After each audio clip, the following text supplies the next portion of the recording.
Ever been wanting something and not quite sure what you want? You just have this longing and this desire that you need something. And maybe you turn to this particular thing and that satisfies for just a little while and then you feel like you're in need again. Sometimes it's a relationship. Sometimes it's a drug. Sometimes it's alcohol. And we turn to whatever. Sometimes it's shopping. For some people, they're a compulsive shopper. We turn to something because we think it'll satisfy us. But you know what? God didn't make this world to satisfy us. In fact, there is nothing here that will satisfy us for very long. Even the rich who have all the untold wealth at the palm of their hand are not happy and not satisfied. Then what do they want? They want something more. Such as I was. My poor mother. She'd find her drunken, drug addict son passed out along the road on her way home at 6 o'clock in the morning. She worked night shift. There were times when my car would be pulled over in a convenience store parking lot and I'd wake up to this. 6 something in the morning and my mother's knocking on my window trying to rescue her son. Laying in the console, open plain view is marijuana. I fell asleep. I thank the Lord I had enough sense to pull over and fall asleep in my car before I'd run into something. In a drunken stupor. I remember I'd wake up at yellow lights. Driving. Oh, I guess I better go. No idea what I was doing. I put my mom through so much. I hurt my mom so bad. I cost her so much money.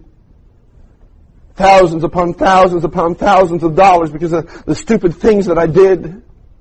By the age of 16, I was arrested for the first time for vandalizing over $4,000 worth of damages to greenhouses in a drunken stupor. And you know how I got caught?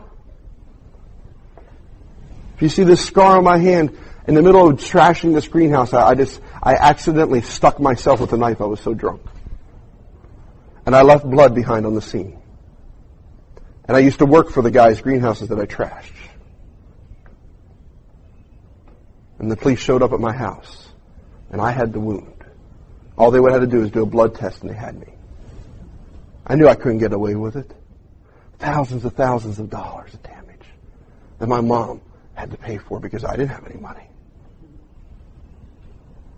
Bailing me out. By the age of 17, I had my first DUI accident. 2 counts. Was drugs and booze. I was drunk as can be. Sat my first time in a jail cell. Put my mom through a torment. Came around a corner. The sun was coming up. That's how long I'd been out drinking. Pulled around a back alley in Sunbury, Pennsylvania. Decided to set my wheel over the corner of an embankment that I didn't even know was there. I didn't stop turning when I turned the corner. I just kept turning into some guy's backyard, and he had a drop off into his yard, concrete blocks stacked up, and there was my car sitting on the cross member right underneath the engine. We weren't going anywhere. Guess what? I had a car full of drunken buddies. How many of them you think stuck around with me?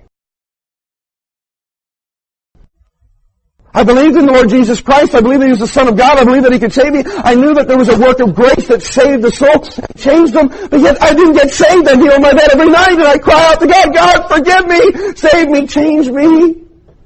And I wake up the next day, smoke dope for breakfast, go off to work high, maybe drive on my lunch break and get high. That's how I lived. Why couldn't I get saved? Because there was something missing. And I thank the Lord that I knew from the example of my grandparents and from things that they had taught me that if I ever really got saved, I would be changed. I would not be going back to the ways of sin. I would be a different person. I would become more like Jesus. Got to the place where I had to identify them as mafia, and I froze internally. I froze internally.